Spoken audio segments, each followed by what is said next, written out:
ہم ایک طرف حسینیت پر بھی ناز کرتے ہیں تو اپنی بریلویت پر بھی ناز کرتے ہیں.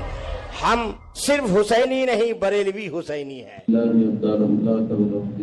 والصلاة والسلام على من كان نبيا وآدم بين الماء والطين وعلى آله الطيبين الطاهرين وأصحابه المقربين المعظمين بالهدى ودين الحق رسالة الأعداء. أعوذ بالله من الشيطان الرجيم. بسم الله الرحمن الرحيم. وكذلك نري إبراهيم ملكوت السماوات والأرض وليكون من الموقنين. صدق الله العظيم وبلغنا رسوله النبي الأمي الكريم ونحن على ذلك لمن الشاهدين والشاكرين والحمد لله رب العالمين. عقیدت و احترام و محبت کے ساتھ گنبد خضرا کی جانب لو لگا کر سویق دینے والے داتا و آقا مدنی تاجدار دونوں عالم کے مالک و مختار، ہم غریبوں کے غمگسار گلشن ہستی کی اولین فصل بہار، حضور رحمت عالم تاجدار عرب و عجم ارواحنا الفدا صلی اللہ تعالی علیہ وسلم کی بارگاہ ناز میں ہدیہ درود و سلام کا نذرانہ پیش کریں. اللہم صلی علی سیدنا و شفیعنا و حبیبنا و نبینا و مولانا محمد وعلی آلہ و اصحابہ اجمعین. اللہ تبارک و تعالی قرآن پاک میں ارشاد فرما رہا ہے وَكَذَلِكَ نُرِي إِبْرَاهِيمَ مَلَكُوتَ السَّمَاوَاتِ وَالْأَرْضِ، اور یوں ہی ہم دکھاتے ہیں حضرت ابراہیم علیہ نبینا علیہ السلام جو اللہ کے نبی ہیں. اللہ تعالیٰ فرما رہا ہے کہ ہم یوں ہی دکھاتے ہیں ابراہیم کو آسمانوں اور زمین کی بادشاہی، وَلِيَكُونَ مِنَ الْمُوقِنِينَ، تاکہ وہ عین یقین والوں میں سے ہو جائے. اللہ تعالیٰ اس آیت کریمہ میں حضرت ابراہیم علیہ علیہ السلام کو اللہ تعالیٰ نے جو شان عطا کی، جو مقام آپ کو عطا فرمایا، اس کا ذکر قرآن پاک فرما رہا ہے. اور کل آپ کا تفصیلی ذکر میں نے کل کیا تھا کہ آپ کو کیسی کیسی آزمائشوں سے گزرنا پڑا، لیکن اللہ کے خلیل ہر امتحان میں ثابت قدم رہے اور کامیاب رہے. اللہ تعالیٰ نے انہیں کامیاب فرمایا. اور قرآن پاک میں ان آزمائشوں کا ذکر بھی ہے کہ اللہ تعالیٰ نے آپ کو کس کس طرح سے آزمایا. وَإِذِ ابْتَلَىٰ إِبْرَاهِيمَ رَبُّهُ بِكَلِمَاتٍ فَأَتَمَّهُنَّ، اور یاد کرو جب اللہ تعالیٰ نے حضرت ابراہیم خلیل کو چند باتوں میں آزمایا، فَأَتَمَّهُنَّ، بس آپ نے اسے پورا کر دیا. یعنی آپ اس امتحان میں، اس آزمائش میں کامیاب رہے.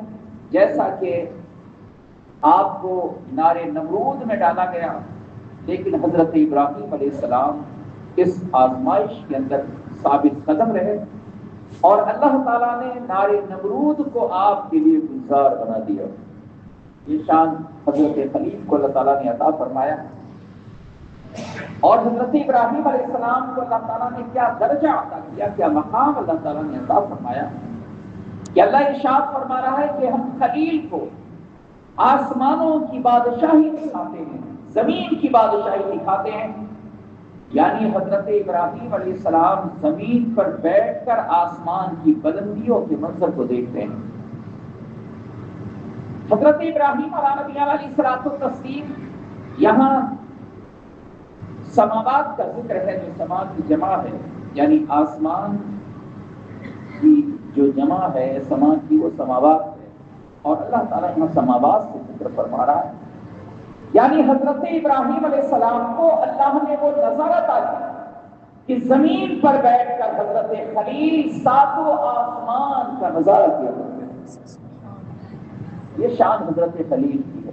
آپ بتائیے کہ حضرت خلیل اللہ زمین پہ بیٹھ کر آسمان کے اوپر کے یہ منظر کو دیکھ رہے ہیں، جبکہ مفسرین کرام اور حدیث پاک کے اندر ہے کہ ایک آسمان کی جو موٹاپن ہے اس کا، جو ضخامت اس کی ہے، وہ 500 سال کا راستہ ہے.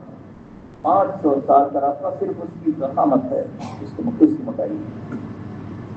کیا شان حضرت خلیل کی ہے کہ اللہ تعالیٰ نے حضرت ابراہیم، اور یہ تو قرآن پاک ہے، اس میں تو کوئی یہ بھی نہیں کہہ سکتا کہ حدیث ضعیف ہے، یہ تو قرآن شریف ہے. قرآن پاک میں اللہ تعالیٰ اپنے نبی کی بصیرت کا ذکر فرما رہا ہے کہ انبیاء علیہ السلام کو اللہ تعالیٰ نے کیسی نظر عطا کہ زمین پر بیٹھ کر وہ آسمانوں کی بلندیوں پر جو کچھ ہے اللہ کے نبی زمین پر بیٹھ کر دیکھ رہے ہیں. اللہ تعالیٰ تو حضرت ابراہیم علیہ السلام نے ساتوں آسمان میں جو کچھ ہے آپ نے دیکھا، یہاں تک کہ عرش اعظم کا نظارہ حضرت خلیل اللہ نے بیٹھ کر زمین سے کیا. یہ شان حضرت ابراہیم علیہ السلام کی ہے. اور اس آیت کریمہ کی تفسیر مفسرین کرام فرماتے ہیں کہ زمین کے نیچے کیا ہے حضرت ابراہیم علیہ السلام کو وہ بھی کر دیے گئے. زمین کے طبقات بھی آپ پر ظاہر کر دیے گئے اور آسمان کے جو طبقات ہیں وہ بھی آپ کو ظاہر کر دیے گئے. اللہ تبارک و تعالیٰ نے یہ حضرت ابراہیم علیہ السلام کو یہ شان عطا فرمائی. اب ان بدعقلوں سے کوئی پوچھے جو کہتے ہیں کہ رسول اللہ کو پیٹھ پیچھے کی خبر نہیں ہے، اور یہ تو قرآن فرما رہا ہے کہ خلیل اللہ کو آسمانوں کی بادشاہت میں نے دکھائی.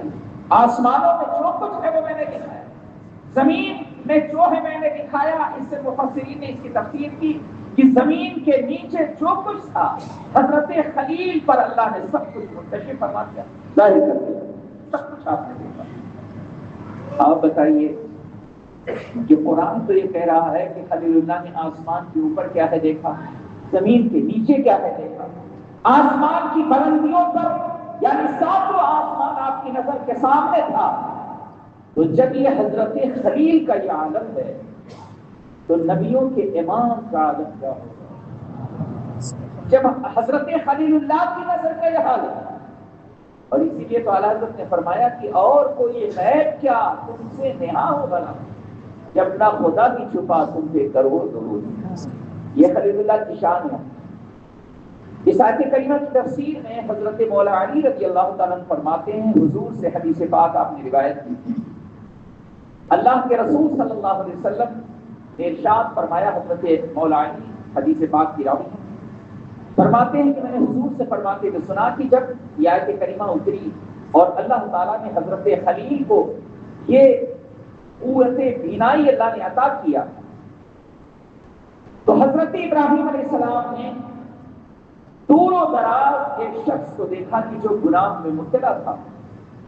تو حضرت خلیل اللہ نے اللہ کے دربار میں بددعا کر دی. آج اٹھایا آپ نے بددعا کی. آپ نے جب بددعا کی تو وہ شخص جو گناہ کر رہا تھا اللہ تعالیٰ نے اسے ہلاک کر دیا، وہ ہلاک ہو گیا.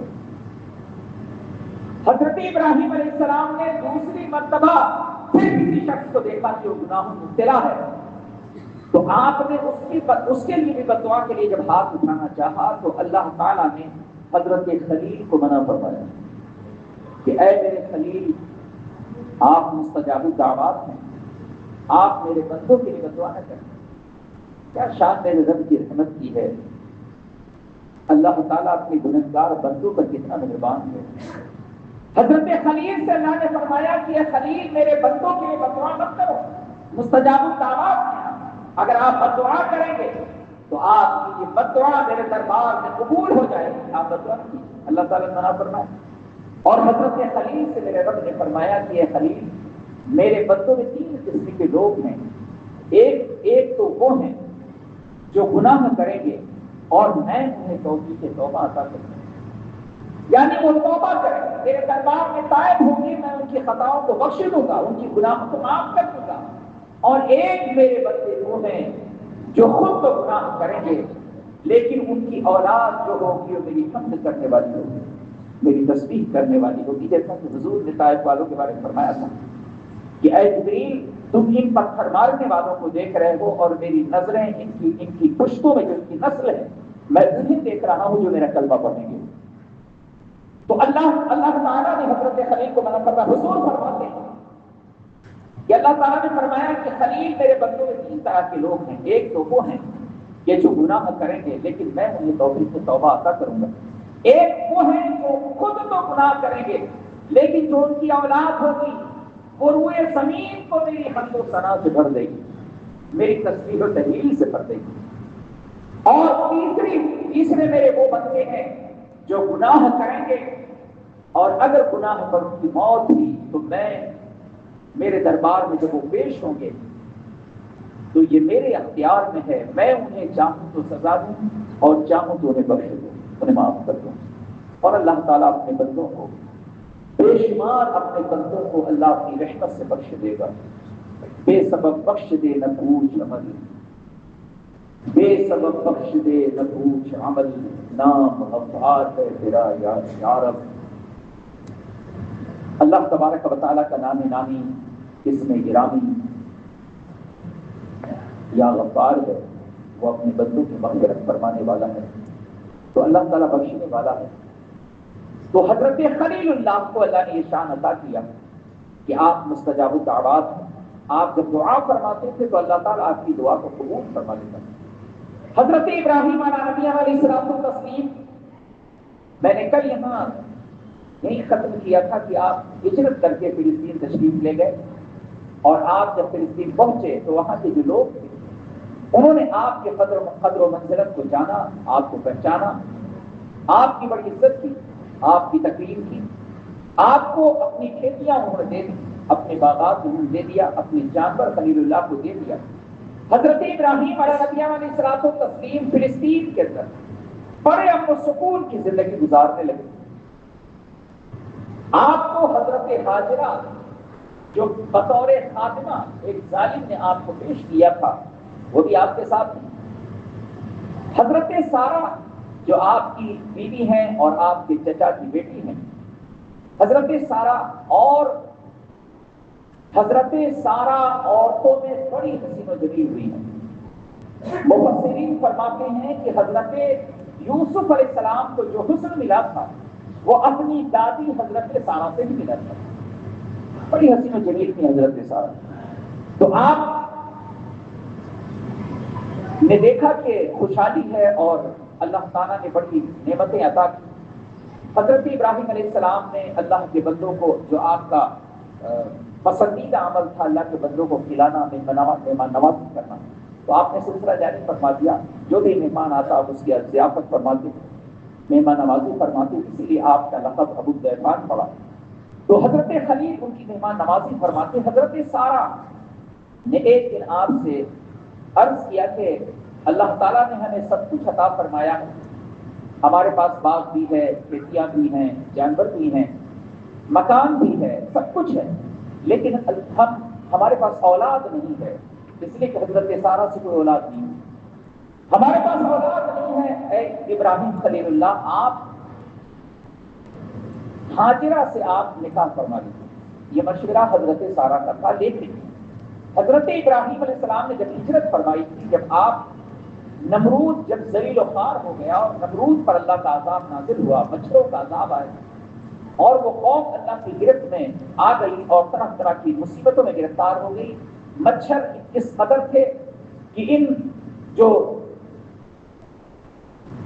نمرود جہاں تھا, جو بادشاہ جہاں کر رہا تھا, اتنے مچھر وہاں آ گئے کہ آسمان ان سے ڈھک گیا اور مچھروں نے لوگوں کے خون پی لیے, اور جب خون ختم ہو گیا تو انہوں نے ان کے گوشت تک کھا لیے. اتنے مچھر تھے کہ آسمان جب سورج نکلتا تھا تو سورج زمین پہ نہیں آتا تھا, اتنی تعداد مچھروں میں.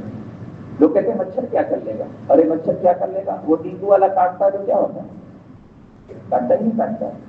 پتہ نہیں کتنے لوگ مر گئے. وہ ملیریا والا کاٹتا ہے تو کیا ہوتا ہے, کہتے ہیں مچھر کیا کر لے گا, مچھر کیا کرے گا, اتنا سا مچھر, ہم اتنے بڑے چیپ کے ہمارا کیا کرے گا. اور تیرا وہ حشر ہوا جا کے پڑا رہا 15 دن تک وہاں ہاسپٹل کے اندر, اور وہ بڑے بڑے انجیکشن تیرے لگتے رہے, گلوکوز چڑھتا رہا, بڑی مشکل سے جا کے اچھا ہوا. تو کہتا ہے مچھر کیا کر لے گا؟ وہ کیا کیا؟ وہ نمرود، جو نمرود کی قوم ہے، اس کو پورے جسم کا گوشت ختم ہو گیا، ہڈی بچی، چمڑا بچا، اور نمرود کو کاٹا نہیں اس کو۔ نمرود سب دیکھتا تھا کہ لوگوں کا حشر یہ ہو رہا ہے، لیکن پر کچھ نہیں کر سکتا تھا۔ لوگ اس کے پاس آتے بھی کچھ کرو، وہ کہتا تھا میں کیا کروں؟ وہ کہتا تھا کہ میں تو خدائی کا دعویٰ کرتا تھا، لیکن وہ ظالم کیسا بے بس تھا۔ اللہ تعالیٰ نے فرمایا کہ اے ظالم، میری طاقت وہ ہے کہ اگر میں کسی کو ہلاک کرنا چاہوں تو آسمان سے پتھر برسانے کی ضرورت نہیں ہے، میں ایک حقیر مچھر سے اسے ہلاک کر دوں۔ یہی اس کا ہوا۔ ایک مچھر نمرود کے کھوپڑی میں، دماغ کے اندر، ناک سے گھس گیا، اندر چلا گیا۔ اب بتائیے کہ ناک سے مچھر دماغ میں چلا گیا، یہ بھی اتنے تعجب کی بات ہے۔ بھائی ناک سے اندر تک جائے کہیں تو رکے گا وہ تو دماغ تک پہنچ گیا، اور دماغ تک پہنچ کر مرا بھی نہیں، یہ بھی تعجب کی بات ہے۔ یہ مچھر دماغ تک پہنچ گیا تو راستے میں مر جانا چاہیے، وہاں تو سانس لینے کی جگہ ہے، کیسے زندہ رہا؟ اور مچھر کیسے زندہ رہا؟ اور کوئی جراثیم ہوتے وہ رہ جاتے تو کوئی حیرت نہیں تھی، لیکن مچھر کیسے زندہ رہا؟ یہ اللہ کی قدرت ہے۔ مچھر اس کے دماغ تک پہنچا، مچھر اسے کاٹتا تھا تو جب لوگ اس سے ملنے آتے تھے تو پہلے اس کی کھوپڑی پہ جوتے مارتے تھے، جوتے۔ جب جوتے مارتے تو بڑا خوش ہوتا تھا۔ یہ ہر بے شرم کی پہچان یہی ہے، بے غیرت کی۔ جتنے ظالم ہوئے ہیں نا بادشاہ، جتنے ظالم حاکم ہوئے ہیں، آج بھی جب جوتا پڑتا ہے بے شرم بے غیرت لوگوں کو تو خوش ہوتے ہیں، کہتے ہیں نہیں یہ تو ہماری تعریف ہو رہی ہے، یہ لوگ ہماری تعریف کر رہے ہیں۔ لوگ جوتے مارتے ہیں، کہتے ہیں میری تعریف ہو رہی ہے۔ ہر بے غیرت کا کام یہ بے شرم تھا، جوتے پڑتے رہے، اور 1-2 سال 3 سال نہیں پڑا، 450 سال تک اس کے کھوپڑی پہ لوگ جوتے مارتے رہے۔ 450 سال، 450 سال وہ مچھر کھوپڑی کے اندر بھیجے میں کاٹتا رہا۔ کیا شان اللہ کی ہے، کیا قدرت میرے رب کی ہے۔ اے ظالموں، ہر ظالم کا انجام یہی ہوا ہے، اور جو اس وقت کے ظالم ہیں ان کا انجام بھی یہی ہوگا، ان کا حشر بھی یہی ہونا ہے۔ جو اسکیم بنا رہے ہیں، اور ساری اسکیم مسلمان کے لیے بنتی ہے، کوئی فائدے والی اسکیم نہیں ہوتی، خالی پریشان کرنے والی۔ وہ SIR کراؤ، NRC لگا دو، یہ کر دو، کیوں؟ صرف ایک قوم کے لیے، صرف مسلمان۔ تجھے پتا ہی نہیں ہے کہ تو چند دن کا حاکم ہے، حاکم مطلب تو ہمارا رب ہے، تو کیا کرے گا؟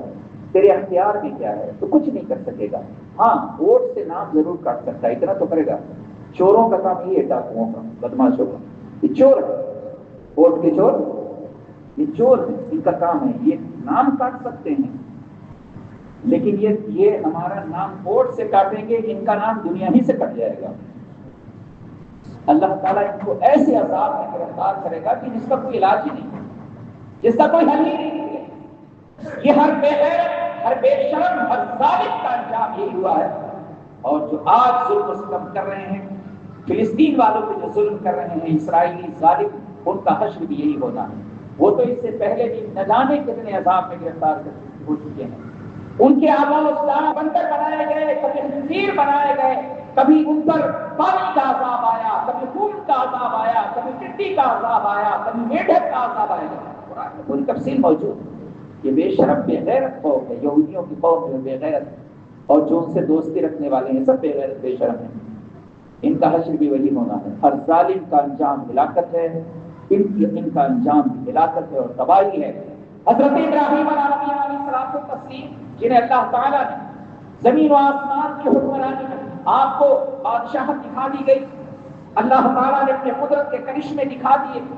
حضرت ابراہیم علیہ السلام و تسلیم فلسطین کے اندر جب آپ کی بیوی حضرت سارہ نے آپ سے عرض کیا کہ آپ حضرت ہاجرہ سے نکاح کر لیجئے، تو حضرت ابراہیم علیہ السلام نے، لیکن پہلے یہ آپ نے عہد معاہدہ ہوا تھا دونوں کا کہ اگر ہم آپ سے کوئی بات کہیں گے تو آپ کو میری بات ماننا پڑے گا۔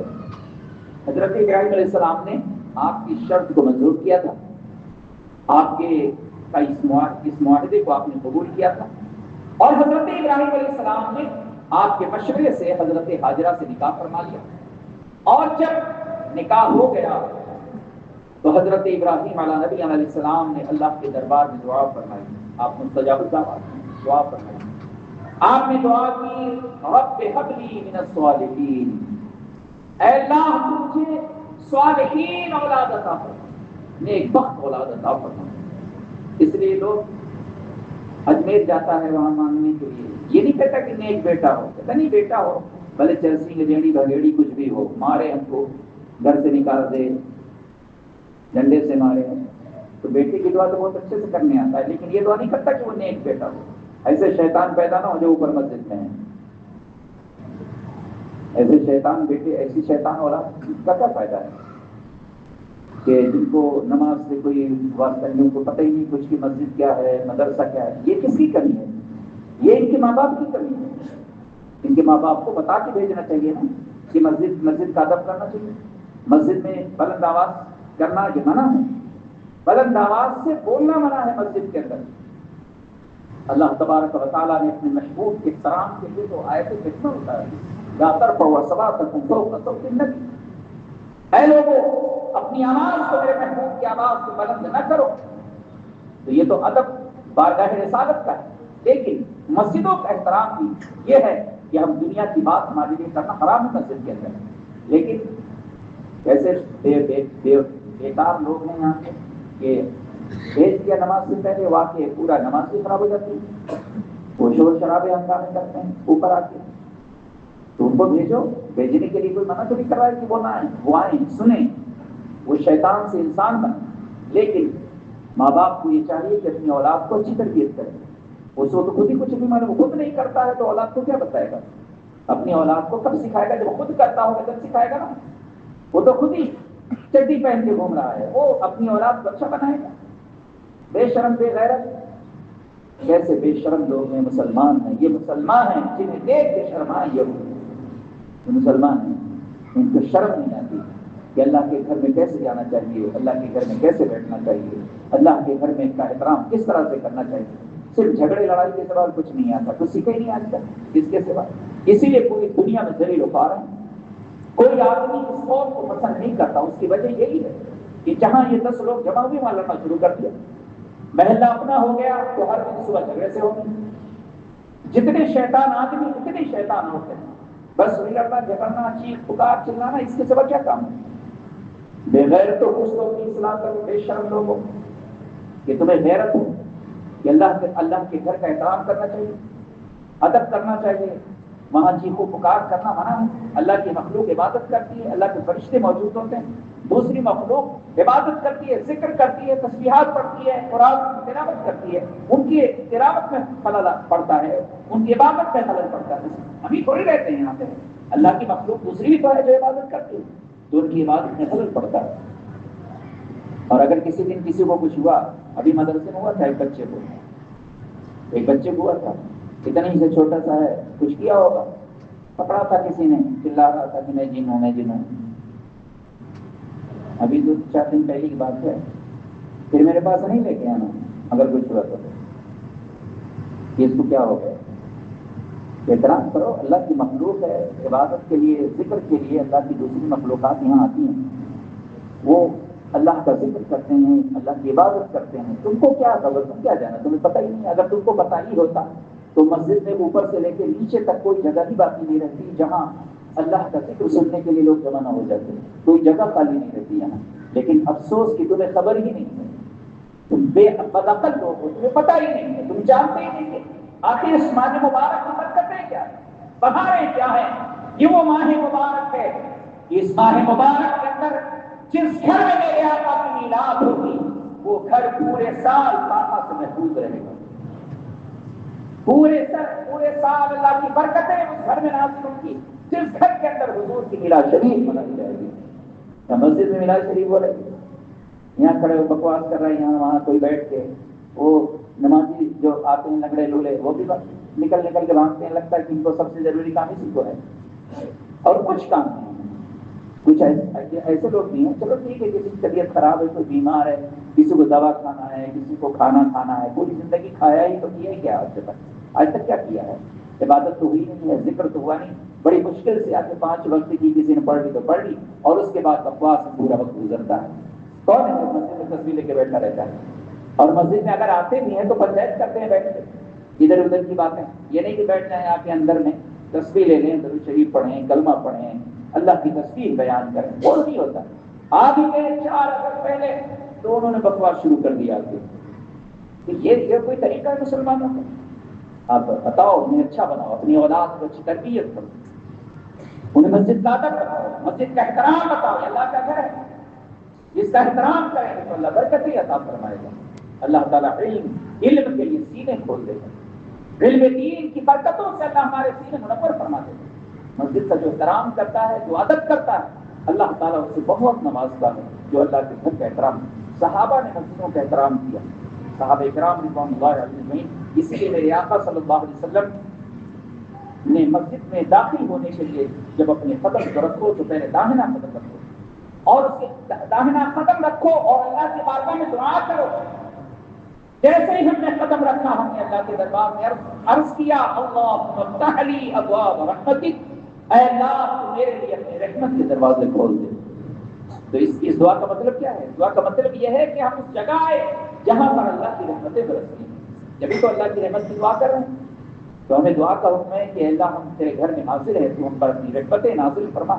اب رحمت کی جگہ اگر کتنے وہاں پر کریں گے، بکواس کریں گے، تو کیا رحمت حاصل ہوگی؟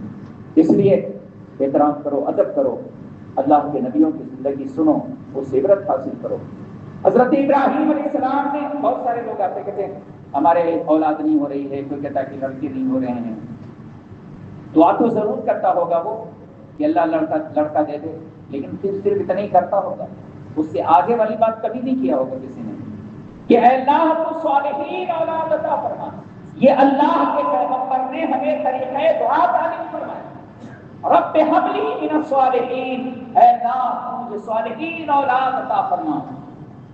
اللہ تعالیٰ نے قرآن پاک میں حضرت خلیل کی دعا کے بعد میرے رب نے فرمایا فبشرناہ بغلام حلیم۔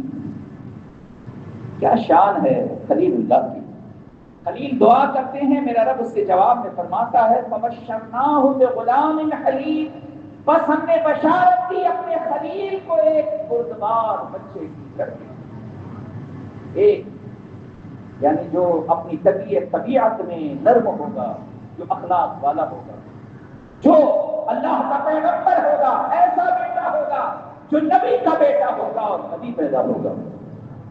یہ کس کی بشارت دی جا رہی ہے؟ یہ حضرت اسماعیل کے ساتھ بشارت دی جا رہی ہے، جن کی نسل سے نبیوں کے امام کو تشریف لانا ہے، جن سے شہر مکہ کو آباد ہونا ہے، وہ تشریف لا رہا ہے، جس سے میرے آقا کا شہر مکہ آباد ہوگا۔ حضرت اسماعیل علیہ السلام کی بشارت دی گئی۔ حضرت اسماعیل علیہ نبی علیہ السلام پیدا ہوئے، آپ کی پیدائش ہوئی، ابھی آپ چھوٹے بچے ہی تھے۔ حضرت سارہ نے دیکھا کہ حضرت اسماعیل علیہ السلام پیدا ہو گئے اور حضرت ابراہیم علیہ السلام ان سے بڑی محبت فرماتے، تو آپ نے جب یہ دیکھا تو آپ کو بڑی شرمندگی تھی، بڑی شرم محسوس ہوئی، اور یہ ظاہر سی بات ہے، کوئی بھی عورت ہوتی تو اسے غیرت آتی کہ مجھ سے وہ اولاد نہیں ہوئی اور حضرت حاجرہ سے اولاد ہوئی، تو ان کو غیرت آئی۔ غیرت ایسا نہیں تھا کہ وہ کوئی نفرت کرتی تھی حضرت اسماعیل علیہ السلام سے یا حضرت حاجرہ سے ان کو کوئی حسد تھا، ایسا نہیں تھا، بلکہ ان کو شرم تھی اس بات کی، غیرت اس بات کی تھی کہ مجھ سے اولاد نہ ہوئی، حاجرہ سے اولاد ہوئی۔ آپ نے حضرت ابراہیم علیہ السلام سے عرض کیا کہ آپ نے پہلے نہیں کہا، حضرت ابراہیم علیہ السلام سے پہلے نہیں کہا، پہلے آپ نے اللہ کے دربار میں دعا کی کہ الہی تو اپنے نبی کو یہ حکم فرما دے کہ وہ حضرت حاجرہ کو کہیں دور چھوڑائیں، حضرت حاجرہ اور حضرت اسماعیل کو کہیں دور چھوڑائیں۔ آپ نے اللہ کی بارگاہ میں دعا کیا اور حضرت ابراہیم علیہ السلام سے آپ نے عرض کیا کہ آپ حضرت حاجرہ اور اسماعیل کو آپ کہیں دور چھوڑ کے آئیے۔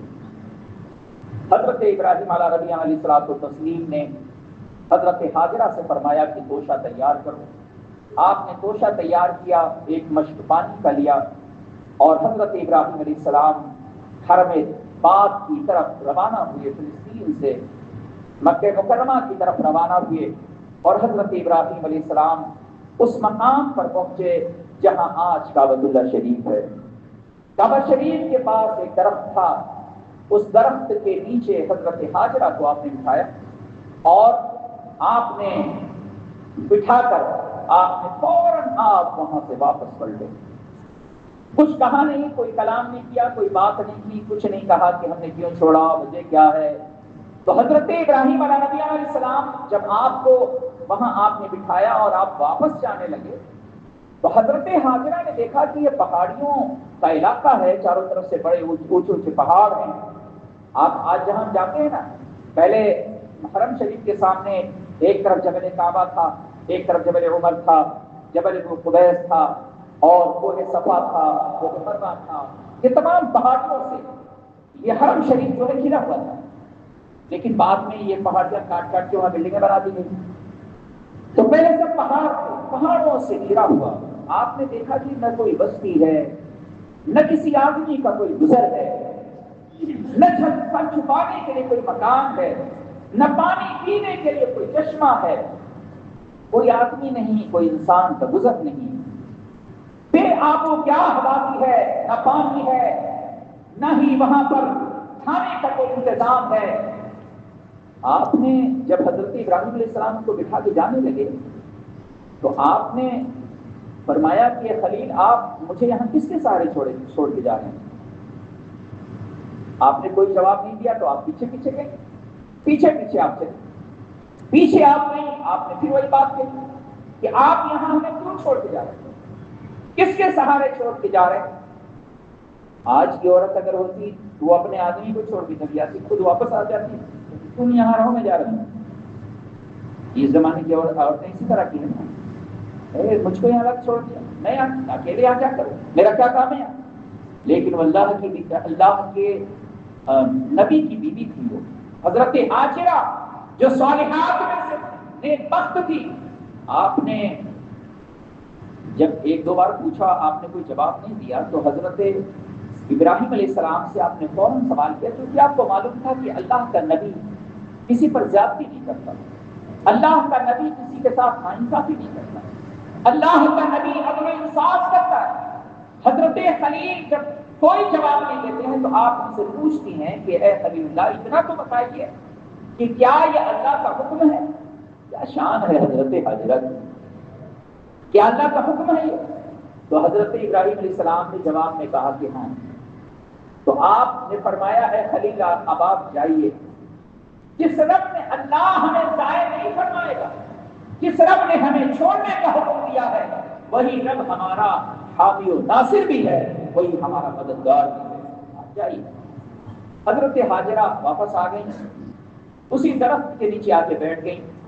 وہ توشہ آپ کے پاس تھا، آپ اسے کھاتی رہی اور مشق سے پانی پیتی رہی. چند دن وہ توشہ چلا، پانی چلا، وہ جو کھجور تھی وہ چلی اور اس کے بعد وہ کھجوریں بھی ختم ہو گئیں، پانی بھی ختم ہو گیا.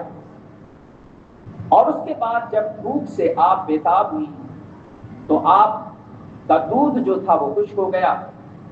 اب دودھ نکلنا بند ہو گیا، نہ تو پانی ہے نہ کھانے کا کوئی سامان ہے. اور آپ نے دیکھا کہ حضرت اسماعیل علیہ السلام جو ہے وہ اپنی زبان بار بار باہر نکالتے ہیں کیونکہ بچے تھے، آپ دودھ کے لیے پیتے ہوئے بچے تھے، تو آپ بار بار زبان باہر نکالتے ہیں، وہ خشک ہو گیا ہے. تو حضرت حاجرہ جو ہے وہ بڑی غمزدہ ہوئی اور آپ بڑی پریشان ہوئی کہ میں اب کیا کروں اور کس طرح سے اپنے بیٹے کے لیے میں انتظام کروں. تو حضرت حاجرہ نے حضرت اسماعیل علیہ السلام کو وہیں پر آپ نے زمین پہ لٹا دیا اور سامنے صفا پہاڑ تھا. آپ صفا کی طرف تشریف لے گئے، اس لیے گئی تھی کہ اوپر چڑھ کے میں دیکھوں کہ اگر دور دراز کوئی آدمی ہو تو اسے آواز دوں، اس کو بلاؤں، اس کو پکاروں. تو آپ صفا پہاڑی کی طرف گئی اور صفا پہاڑی پر آپ نے چاروں طرف دیکھا لیکن کوئی وہاں سے آپ کو نظر نہ آیا. تو آپ وہاں سے پھر نیچے اترے. نیچے جب اتری تو آپ نے دیکھا کہ حضرت اسماعیل علیہ السلام نظر نہیں آ رہے ہیں. تو آپ تیز قدموں سے چلنے لگے جیسے ہم لوگ آج صحیح کرتے ہیں جب تو صفا سے جب صفا کے اوپر سے چلتے ہیں اور مروا اور صفا کے بیچ میں پہنچتے ہیں تو نیچی جگہ ہے. تو وہاں پر دوڑنے کا حکم ہے اور ہر حاجی دوڑتا ہے، اور یہ بڑی عظیم سنت ہے، بڑی عظیم سنت ہے۔ تو حضرت حاجرہ وہاں تیز قدموں سے چلتی ہیں اور پھر مروہ پہاڑی پر آتے ہیں۔ جب ہم حرم شریف سے جب نکلتے ہیں جاتے ہیں تو ہمارے داہنے ہاتھ پہ صفا پہاڑی ہے، بائیں ہاتھ پہ مروہ پہاڑی ہے۔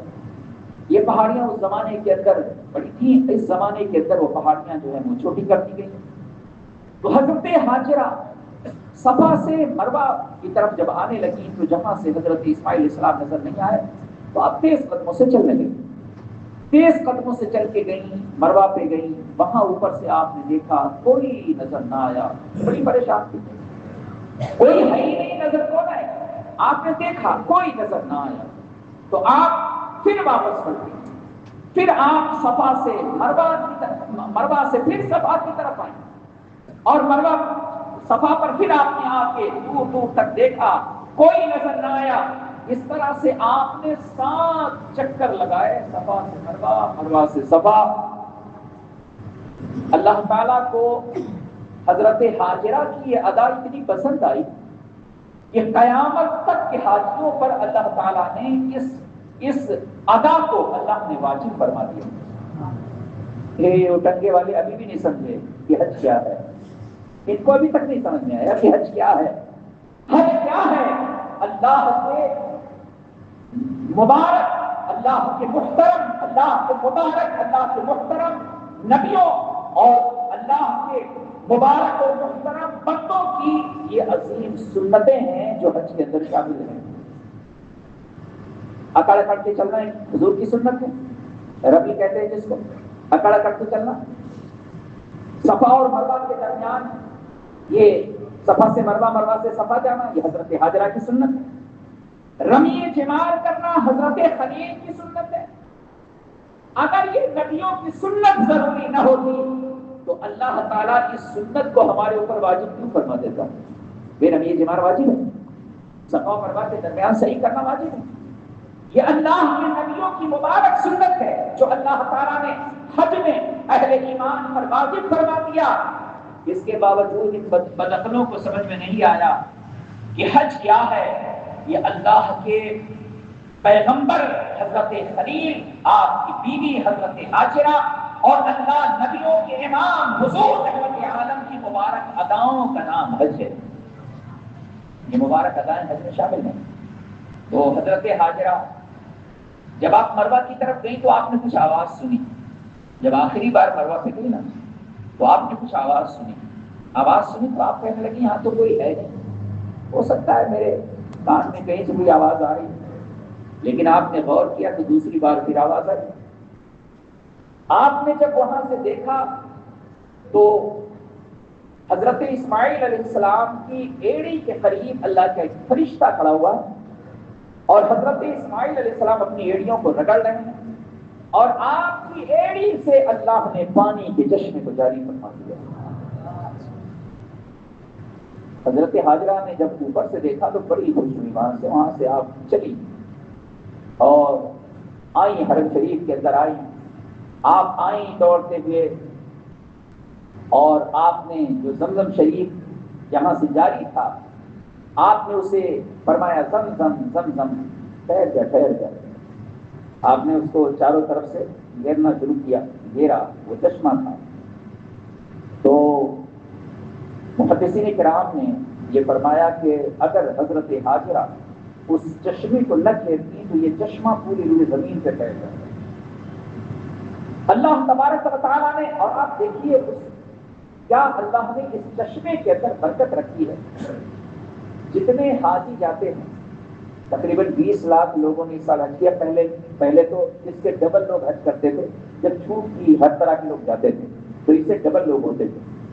ہر آدمی اس زمانے کے اندر جب تعداد لوگوں کی کافی ہوا کرتی تو لوگ زمزم پیتے بھی تھے۔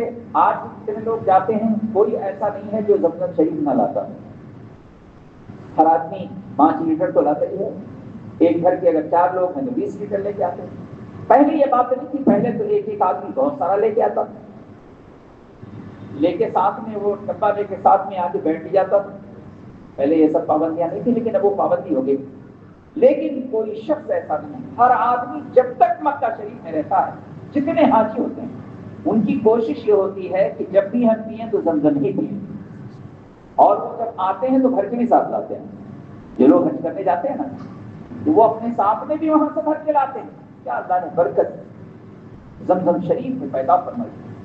یہ خلیل اللہ کی برکت ہے. حضرت ابراہیم علیہ نبی علیہ السلام، تو حضرت حاجرہ نے وہاں، حضرت ابراہیم علیہ السلام نے جب آپ کو چھوڑا تھا تو جب آپ کچھ دور پر آئے تو وہاں آ کر آپ نے اپنا دست قلم اٹھایا اور آپ نے اللہ کی بارگاہ میں دعا فرمائی، ربنا انی اسکنت من ذریتی بواد غیر ذی زرع عند بیتک المحرم.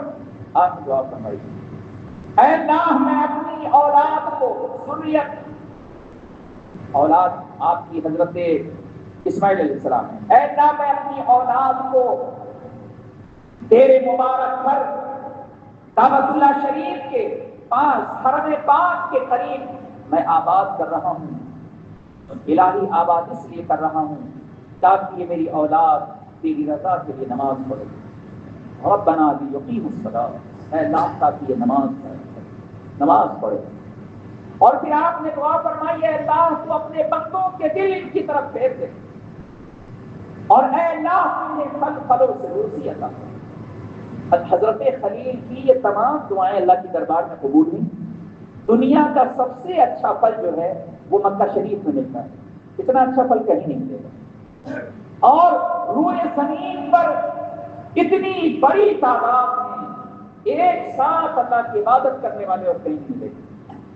یہ حضرت خلیل اللہ کی دعا ہے، اے اللہ میں اس لیے آباد کر رہا ہوں تاکہ یہ میری اولاد تیری رضا کے لیے نماز ادا کرے.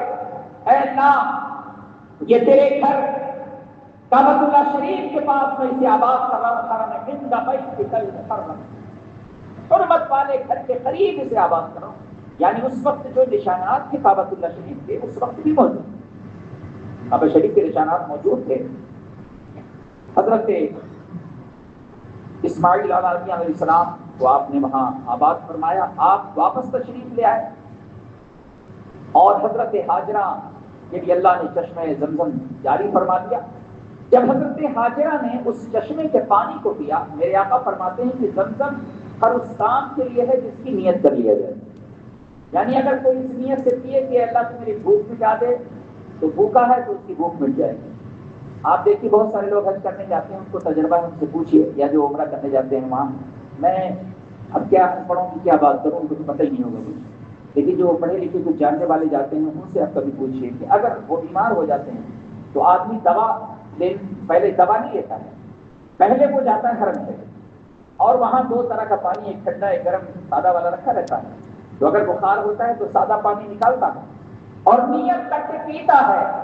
جیسے ہی وہ نیت کر کے اس نے پیا، اس کی تکلیف، اس کی پریشانی، اس کا بخار اسی وقت اچھا ہو جاتا ہے.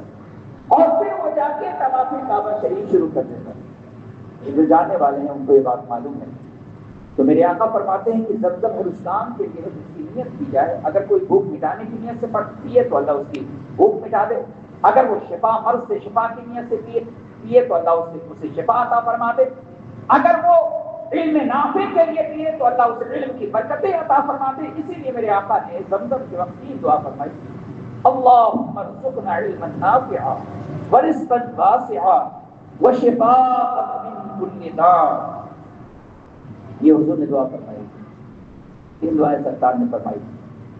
ایک دعا میں وعملا متقبلا بھی ہے، الہی تو ہمیں اس عمل کی توفیق عطا فرما جو عمل تیرے دربار میں محبوب ہو، پسندیدہ ہو اور قبول ہو. یہ دعا بھی آپ نے فرمائی، وعملا متقبلا. اللہ تبارک و تعالی نے کیا شان عطا فرمائی حضرت خلیل کو کہ آپ کے بیٹے حضرت اسماعیل علیہ السلام سے یہ شہر مکہ آباد ہوا. جب یہ پانی وہاں سے جاری ہو گیا تو اس زمانے کے اندر ایک قبیلہ تھا جس کا نام تھا قبیلہ بنو جرہم. یہ قبیلہ پانی کی تلاش میں ریگستانوں کے چکر لگاتا تھا کہ کہیں پانی مل جائے. اتفاق سے یہ قبیلہ وہیں سے گزر رہا تھا اور اس نے دیکھا کہ کعبہ شریف جہاں ہے، حرم شریف جہاں ہے، اس کے اوپر جو ہے وہ پرندے اڑ رہے ہیں.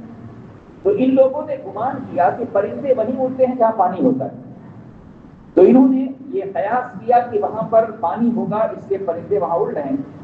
تو یہ قبیلہ وہاں سے آیا، اور آیا جب تو دیکھا کہ ایک عورت، ایک خاتون بیٹھی ہوئی ہے، ایک چشمہ جاری ہے، اس کی گود میں ایک بچہ ہے۔ تو ندا آئی بنی بنو جرہم کے لوگوں بات کیا کر دو، ادب کی ہے زمین بوڑھو جوانوں عورتوں مردوں۔ یہ عورت اور اس کی گود میں بچہ جو لیٹا ہے یہ پیغمبر کی بیوی ہے، وہ پیغمبر کا بیٹا ہے۔ اے قافلے والو، یہ عورت پیغمبر کی بیوی ہے اور یہ بچہ جو ہے نبی کا ہے، ادب کا مقام ہے۔ تو بنو جرہم کے لوگ جب وہاں آئے تو انہوں نے حضرت ہاجرہ سے عرض کیا کہ آپ مجھے اپنے اس چشمے میں، اس پانی کے اندر شامل کر لیجئے، اور میں آپ کو جانوروں کے دودھ میں شامل کر لیتا ہوں، یعنی جانور جو دودھ دیں گے اس میں سے آپ ہم سے لیجئے اور چشمے کا پانی آپ مجھے دیجئے۔ حضرت ہاجرہ نے یہ معاہدہ کر لیا، یہ عہد ہو گیا، اور شہر مکہ بنو جرہم کے لوگ وہاں آباد ہو گئے، اور حضرت ہاجرہ وہاں آباد تشریف فرما رہی، اور حضرت اسماعیل علیہ السلام جب بڑے ہوئے تو اسی قبیلے بنو جرہم کی ایک ان کی بیٹی سے حضرت اسماعیل علیہ السلام کا نکاح ہوا، اور یہ سلسلہ جو ہے وہاں سے آپ کی نسل کا اس کے بعد شروع ہوا۔ اللہ تبارک و تعالیٰ نے آپ کی نسل میں بے پناہ برکتیں عطا فرمائی، اور یہ نسل جو ہے وہ اللہ کے پیارے، حالانکہ حضور کا جو سلسلہ نسب بیان کیا گیا ہے وہ عدنان تک ہی بیان کیا گیا ہے، لیکن جو میرے آقا صلی اللہ علیہ وسلم نے فرمایا حدیث شریف کے اندر کہ جب صحابہ نے پوچھا کہ یا رسول اللہ ما هذه الاضاحی یا رسول اللہ، قربانی کے بارے میں صحابہ نے پوچھا کہ یا رسول اللہ یہ قربانیاں کیا ہیں، تو میرے آقا نے اس کے جواب میں فرمایا سنت ابیکم ابراہیم، یہ تمہارے باپ حضرت خلیل کی سنت ہے۔ تو میرے آقا نے حضرت خلیل کو اہل عرب کا باپ فرمایا، اور حضرت ابو ہریرہ نے اہل عرب سے فرمایا کہ اے عرب والو، حضرت ہاجرہ یہ تمہاری ماں ہے، اے عرب والو حضرت ہاجرہ تمہاری ماں ہے۔ تو یہ سلسلہ وہاں سے جاری ہوا، اور اسی نسل سے نبیوں کے امام کو جلوہ گر ہونا تھا، یعنی حضرت اسماعیل علیہ السلام کی نسل سے نبیوں کے امام کو جلوہ گر ہونا تھا۔ اللہ تعالیٰ نے شہر مکہ کو آباد فرما دیا، شہر مکہ آباد ہو گیا، اور اللہ تبارک و تعالیٰ نے حضرت ابراہیم علیہ السلام اور حضرت اسماعیل علیہ السلام سے کعبۃ اللہ شریف کی بنیاد کو اونچا فرمایا۔ وَإِذْ يَرْفَعُ إِبْرَاهِيمُ الْقَوَاعِدَ مِنَ الْبَيْتِ وَإِسْمَاعِيلُ رَبَّنَا تَقَبَّلْ مِنَّا إِنَّكَ أَنْتَ السَّمِيعُ الْعَلِيمُ۔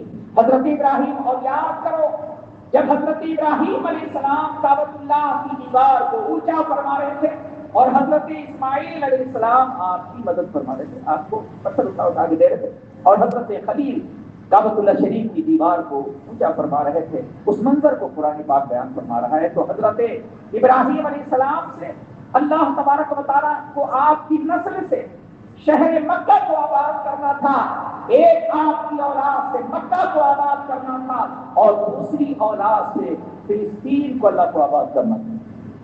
دوسرے آپ کے بیٹے حضرت اسحاق ہیں، جو حضرت اسماعیل علیہ السلام کے 14 سال بعد آپ کی ولادت ہوئی، اس وقت آپ کی پیدائش ہوئی۔ انشاءاللہ کل میں آپ کا یہ واقعہ کل میں ذکر کروں گا۔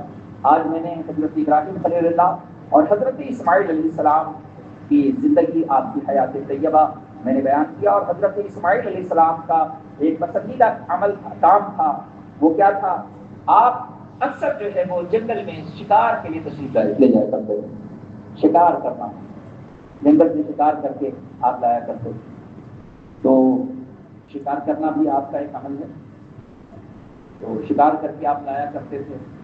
اور حضرت ابراہیم علیہ السلام جب ایک بار تشریف لائے تو آپ شکار کے لیے تشریف لے گئے تھے۔ انشاءاللہ کل میں اس کے آگے کے واقعات جو ہے وہ بیان کروں گا۔ یہ واقعات جو بیان کر رہا ہوں، پورے واقعات حدیث، تفسیر اور قرآن پاک کی میں نے روشنی میں بیان کیا ساری باتیں، یہ پورا ذکر قرآن پاک کے اندر موجود ہے۔ تقریروں کے اندر جو ہم پورے سال تقریر کرتے ہیں، لیکن یہ ساری باتیں آپ کو سننے کو نہیں ملتی، اس لیے میں سلسلہ شروع کیا، اور اس کی وجہ کیا ہے؟ اس کی وجہ یہ ہے کہ میں انبیاء کی حیات طیبہ بیان کر کے اپنے آقا کی میلاد پاک کو مجھے ثابت کرنا ہے کہ جو نبی اس دنیا میں آیا وہ حضور کی آمد کی بشارت سناتا رہا کہ میرے بعد وہ نبی جلوہ گر ہوں گے جن کا نام نامی، اسم گرامی، زمین پر محمد، آسمانوں میں احمد ہے اور زمین پر محمد ہوگا۔ اللہ کے پیارے حبیب صلی اللہ علیہ وسلم کی تشریف آوری سے پہلے اس دنیا کو خبر دے دیا گیا۔ تو جو خوش نصیب ہیں وہ محفل میں شریک ہو رہے ہیں۔ یہ روز تو پورے سال تو کوئی یہاں تقریر ہوتی نہیں، یہاں درس ضرور ہوتا ہے، اس میں جو بھی نمازی ہوتے ہیں کچھ لوگ بیٹھتے ہیں، لیکن یہ جو سلسلہ ہے میلاد شریف کا، میرے آقا کی میلاد ہے، یہ سال میں ایک بار یہ محفل منعقد ہوتی ہے اور لوگ یا اس محفل میں شریک ہوتے ہیں، کثیر تعداد میں محفل پاک میں شریک ہوں، بہت ساری معلوماتی باتیں آپ کو سننے کو ملیں گی، آپ کے علم میں اضافہ ہوگا۔ یہ سب باتیں قرآن میں بھی ہیں، حدیث میں بھی ہیں، تفسیر قرآن میں بھی ہیں، تو حدیث قرآن اور تفسیر قرآن کی روشنی میں انشاءاللہ آپ کو بہت ساری باتیں سننے کو ملیں گی، علم میں اضافہ ہوگا، اور علم میرے آقا صلی اللہ علیہ وسلم اللہ کی بارگاہ میں عرض کرتے ہیں وَقُلْ رَبِّ زِدْنِی عِلْمًا، اللہ کے محبوب عرض کیا کرتے تھے کہ الہی تو میرے علم میں اور اضافہ فرما دے۔ جو علم میں ما کان و ما یکون رکھتے تھے وہ بھی یہ دعا فرماتے تھے، جن کو جو ہوا اس کا بھی علم ہے اور جو ہونے والا تھا اس کا بھی علم میرے آقا ہے۔ جب ابراہیم علیہ السلام کے علم کا یہ حال ہے تو نبیوں کے امام کے علم کا عالم کیا ہوگا؟ اس لیے کثیر تعداد میں میلاد شریف کی محفل میں شریک ہوں اور حضور کی آمد کی برکتیں حاصل کریں۔ یہاں پر ناز شریف کے لیے ہم عبدالوکیل صاحب کو بلایا گیا، حالانکہ یہ مصروف ہیں، اس وقت میں ان لوگوں کے پاس وقت نہیں ہوتا ہے، ہر دن کہیں نہ کہیں پروگرام میں محفلوں میں جانا رہتا ہے، لیکن یہ محبت کی بات ہے کہ وہ شرکت کے لیے میں نے انہیں دعوت دی اور وہ یہاں آئے، تو لوگوں کو بھی تو سننے کے لیے آنا چاہیے تھا، لوگوں کو تو جذبہ ہونا چاہیے دل میں کہ حضور کی نعت شریف سنے کرتا نبی پاک کی نعت پاک سن کر اپنے سینے منور کریں، یہ لوگوں میں بھی جذبہ ہونا چاہیے۔ لیکن افسوس ہے کہ یہ قوم ہے جو ہزاروں نصیحتوں کے بعد بھی راہ راست پہ نہ رہے، لیکن اللہ تعالیٰ کا حکم یہ ہے کہ ہم اللہ کے بندوں کو امر بالمعروف، اچھی باتوں کا حکم دیتے رہیں، بری باتوں سے منع کرتے رہیں۔ اللہ تعالیٰ ہمیں راہ حق پر ثابت قدمی عطا فرمائے، اس محفل مبارک کو اللہ تعالیٰ قبول فرما لے۔ اور آپ سے میں روز وہی بات کہتا ہوں کہ آپ جب بھی آئیں تو چونکہ مدرسے کا ایک بڑا کام آپ کے سامنے ہمارے سامنے ہے کہ ایک جگہ مدرسے کی گئی اور جو آپ دیتے ہیں اس سے کوئی جگہ کا پیسہ تو نہیں ادا ہو جائے گا، البتہ آپ کو برکتیں ضرور حاصل ہوں گی، آپ کو اتنی برکت حاصل ہوگی کہ جس کا اندازہ بھی آپ کو نہیں ہے کہ آپ کے مختصر سے پیسے اللہ کے دربار میں کتنے بڑے اجر کی شکل میں ظاہر ہوں گے۔ ایک لقمہ صدقے کا قیامت کے دن وقت پہاڑ کے برابر ہوگا، تو اتنا بڑا اجر ہے۔ تو اسے یہ نہیں کہ آپ نے 100 روپیہ دیا تو کوئی مدرسے کا پیسہ ہے تو بہت زیادہ دینا ہے، تو اس سے کوئی پیسہ نہیں ادا ہو جائے گا، لیکن صدقہ کرتے رہو۔ صدقہ ہر مرض کی دوا ہے، صدقہ 70 بیماریوں کا علاج ہے۔ کچھ ہمارے ایسے بھی احباب ہیں اللہ نے ان کو اتنا دل دیا ہے، اگر ان کے پاس ہو تو اکیلے ہی دے دیں گے، یہ افسوس ہے کہ ان کی بات نہیں، ایسے بہت سارے لوگ اللہ نے ان کو اتنا بڑا دل دیا ہے کہ اگر ان کے پاس ہوتا تو وہ پورا اکیلے ہی دے دیتے، انہیں کسی ضرورت ہی نہیں کرتے۔ لیکن ابھی بھی اللہ کے کچھ بندے ہیں یہاں پہ، دیکھیے کہ بچے لوگ چھوٹے چھوٹے بچے جو ہے وہ مدرسے کے لیے دیتے ہیں، آپ ان سے غرض حاصل کریے کہ چھوٹے چھوٹے بچے جو ہے وہ دین سے کتنی محبت ہے۔ حضور نبی پاک صلی اللہ علیہ وسلم کا مبارک گھر ہے مدرسہ۔ بہت سارے نوجوان ہیں اللہ نے جنہیں نوازا ہے، ان کے پاس ہے، اگر وہ چاہیں تو 1,50,000 دے سکتے ہیں جیسا کہ کئی لوگوں نے دیا ہے، تو آپ بھی دے سکتے ہیں، ایسا نہیں کہ آپ نہیں، لیکن تھوڑی سی ہمت کرنے کی ضرورت ہے، اور یہ ہمت بڑی مشکل ہے، یہ ہمت جٹانا بڑا مشکل کا کام ہے یہ ہمت کرنا۔ تو تھوڑی اگر ہمت کریں گے نا، بہت سارے نوجوان ہیں جو کما رہے ہیں، اللہ نے ان کو نوازا ہے، وہ بھی 1,50,000 دے سکتے ہیں، لیکن بس دل کی بات ہے۔ میرے خیال سے اگر میں لسٹ بناؤں، یہاں پر نام لکھوں، تو بہت سارے لوگ ہیں جو 1,00,000 دینا ان کے لیے کچھ نہیں، کوئی اس میں کوئی بہت زیادہ یہ نہیں ہے کہ ہم نہیں دے سکتے، ایسا نہیں ہے۔ اور میں نے بتایا آپ کو 1,00,000 حبیب بھائی نے دیا، تو یہ اللہ کے فضل کی بات ہے۔ مجھے تو ایک زمانہ یہاں رہتے ہوئے ہو گئے، تو یہ اللہ جس سے چاہے دین کا کام دے گا، یہ تو اس کے فضل کی بات ہے۔ تو بہت سارے یہاں پہ لوگ ہیں، نوجوان ہیں، اللہ کما رہے ہیں، اللہ نے انہیں نوازا ہے، کیا ہے، تو انہیں یہ چاہیے کہ وہ اس کام میں زیادہ سے زیادہ حصہ لیں اور خود مشقت محنت بھی کریں، خود بھی مشقت کریں کہ ہمارے ذریعے سے بھی مدرسے کے لیے کچھ پیسے جمع ہو جائیں۔ مجھے تو کرنا ہی ہے، میں تو کر ہی لوں گا، مار پیٹ کے میں تو وصول ہی لوں گا، میرا تو کام ہے، تو میں سے جس کو بلا کے میں اس کو دینا ہی ہے۔ تو لوگ دیتے بھی ہیں، یہ ان کی محبت بھی ہے، ایسا نہیں ہے کہ وہ کوئی ہم ان کو قتل کر دیں گے، ایسا نہیں ہے۔ بات یہ ہے کہ وہ محبت کرتے ہیں، جو جس سے محبت کرتا ہے اس کا حکم بھی مانتا ہے، یہ محبت کی پہچان ہے۔ جو جس سے محبت کرتا ہے اس کی بات بھی مانتا ہے، تو وہ محبت کرتے ہیں، وہ بات بھی مانتے ہیں۔ میں ان سے جس سے کہہ دوں ہر آدمی تیار ہو جاتا ہے، باہر کے لوگ کتنے آتے ہیں ملنے کے لیے، جو آتا ہے جس سے بھی ذکر کرتے ہیں، کوئی ایک آدمی نہیں ہے کہ جس نے اللہ کے گھر، اللہ کے محبوب صلی اللہ علیہ وسلم کے گھر کے لیے نہ دیا ہو۔ یہ مدرسہ جو ہے حضور کا گھر ہے، تو جگہ چونکہ کم تھی اس لیے خریدی گئی۔ اللہ یہ خریدیں اور اللہ اور توفیق دے تو انشاءاللہ اور خریدیں گے۔ میں تو چاہتا ہوں کہ بڑھتا چلا جائے، یہ مدرسہ اور ترقی کرے، یہ مسجد اور ترقی کرے، یہ مسجد بڑی ہو، مدرسہ اور بڑا ہو، تاکہ ہم دنیا سے جب ہم آپ چلے جائیں تو ہماری آنے والی نسلیں جو ہے انشاءاللہ یاد کریں گی کہ جو ہم سے پہلے لوگ وہ بڑا کارنامہ انجام دے کے گئے۔ تو نوجوان ہیں جو میں ان سے کہوں گا تھوڑی ہمت کر لیں اور دل میں ارادہ کر لیں کہ انشاءاللہ میں مدرسے کے لیے دوں گا۔ آپ یہ نہ سوچیے کہ میں 1 لاکھ دوں گا تو میرا 1 لاکھ کم ہو جائے گا، 1 لاکھ کم نہیں ہوگا، اللہ تعالیٰ اس کے بدلے میں آپ کو 10 گنا زیادہ عطا فرما دے گا انشاءاللہ۔ جو دیتا ہے اللہ اسے بے شمار عطا فرما دیتا ہے۔ تو بڑی ہمت کریں نوجوان، تو بہت سارے لوگ کما رہے ہیں۔ اگر اس میں یہ ہے کہ مجمع میں جب کوئی کہتا ہے نا تو دوسرے لوگوں کو جذبہ پیدا ہوتا ہے۔ اب اس زمانے کے اندر بہت سارے لوگ بیٹھے ہوئے ہیں یہاں، بیچارے اس زمانے میں یہاں کوئی دینے والا نہیں تھا، تو یہی لوگ دیتے تھے۔ کئی ایسے لوگ ہیں جو محفل ہے تو یہی دیتے تھے، کبھی مسجد کا کوئی کام ہے تو ان سے بلا کے کہتے تھے، یہ دیتے تھے۔ اب ہمیشہ حالات ایک جیسے نہیں ہوتے ہیں، آدمی کبھی اچھے حالات ہوتے ہیں، کبھی کچھ آزمائش آ جاتی ہے، لیکن اللہ کا شکر ہر حال میں ادا کرنا چاہیے۔ اللہ تعالیٰ ہمیں اور ہم سب کو راہ حق میں اپنے مال کی قربانی کی توفیق عطا فرمائے۔ اللہ کے فضل کی بات ہے، اللہ جسے چاہے عطا فرما دے۔ میں خاص کر یہاں کے نوجوانوں سے کہوں گا کہ وہ محنت کریں، اس میں محنت کریں۔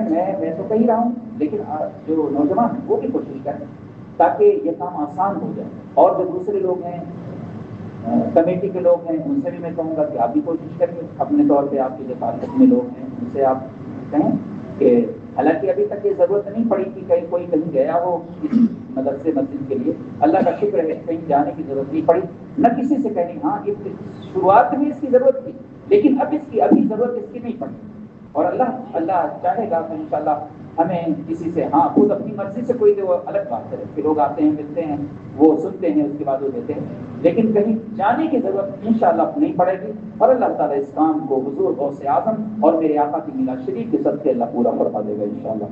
تو آپ اسی طرح جس طرح آپ شریک ہو رہے ہیں اور کثیر تعداد میں آئیں، یہاں نہ شریف سنیں، آپ کے عشق رسول میں اضافہ ہو، اور جب آئیں گے تو حضور نبی پاک صلی اللہ علیہ وسلم کی میلاد شریف کی برکتیں آپ کو حاصل ہوں گی۔ آپ کے لیے اگر کوئی سامنے مشکل ہوگی تو انشاءاللہ آسان ہو جائے گی وہ۔ اگر روزی میں کوئی رکاوٹ ہے کوئی، تو اللہ تعالیٰ اسے بھی دور فرما دے گا۔ برکت نہیں ہو رہی ہے تو حضور کی آمد کے دوپہر بے شمار اللہ برکتیں عطا فرمائے گا۔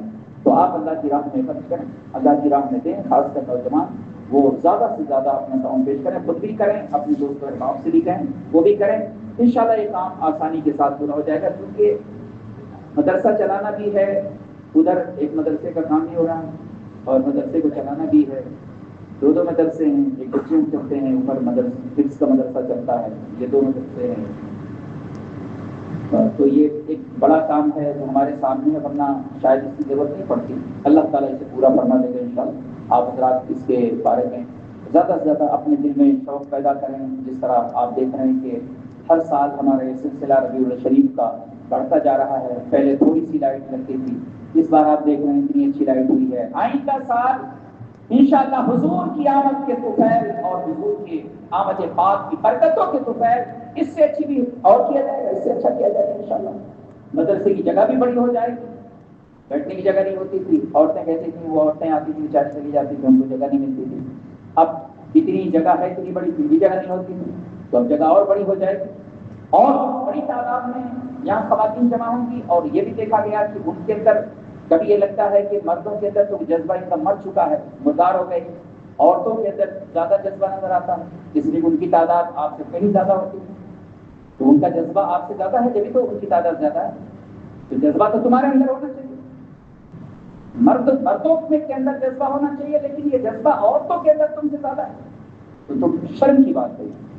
یہاں کے جو نوجوان ہیں ان کے لیے غیرت کی بات ہے کہ مسجد کے اندر اللہ اور اس کے محبوب کا ذکر ہو رہا ہے، میراث شریف پڑھی جا رہی ہے، مدرسے کا اتنا بڑا کام ہو رہا ہے، آپ کے دل میں ذرا بھی شوق نہیں ہے؟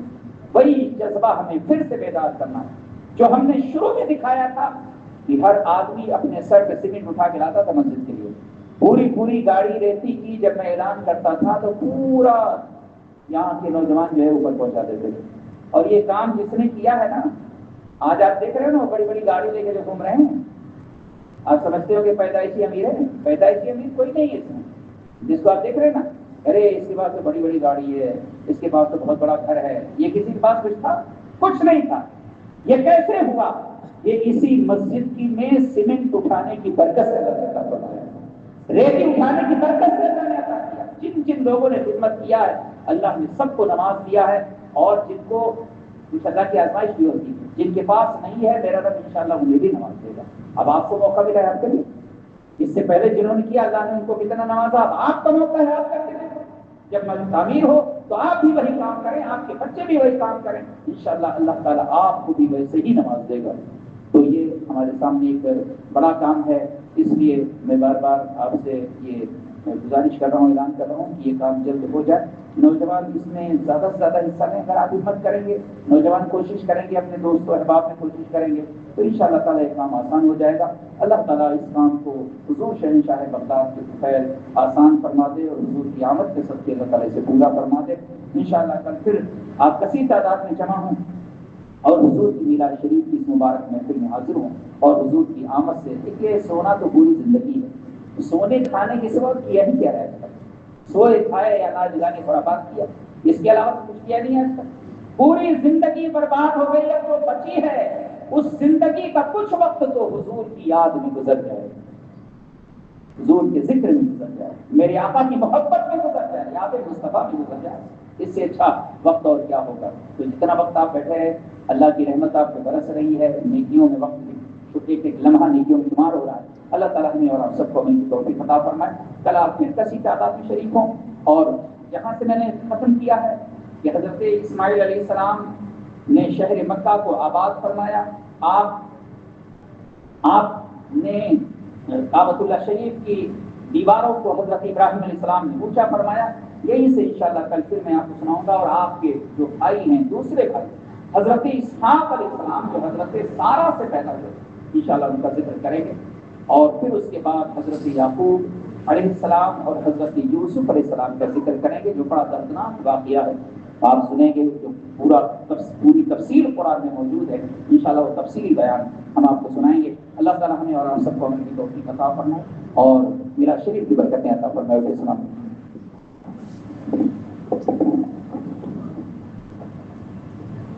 یا نبی سلام علیکہ، یا رسول سلام علیکہ، یا حبیب سلام علیکہ، صلی اللہ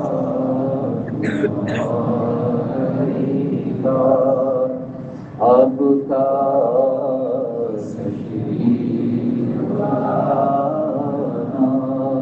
وقت بھی اتنا سہانا، جگمگا اٹھا زمانہ، بھورے گا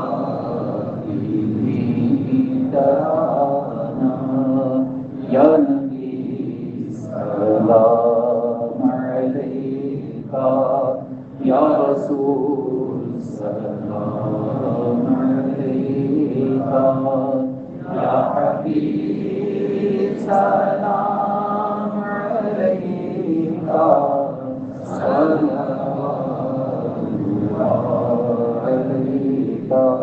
الصلاة والسلام عليك يا رسول الله، الصلاة والسلام عليك يا حبيب الله، الصلاة والسلام عليك يا نبي الله، الصلاة والسلام عليك يا نور من نور الله، وعلى آلك وأصحابك يا سيدي يا رسول الله.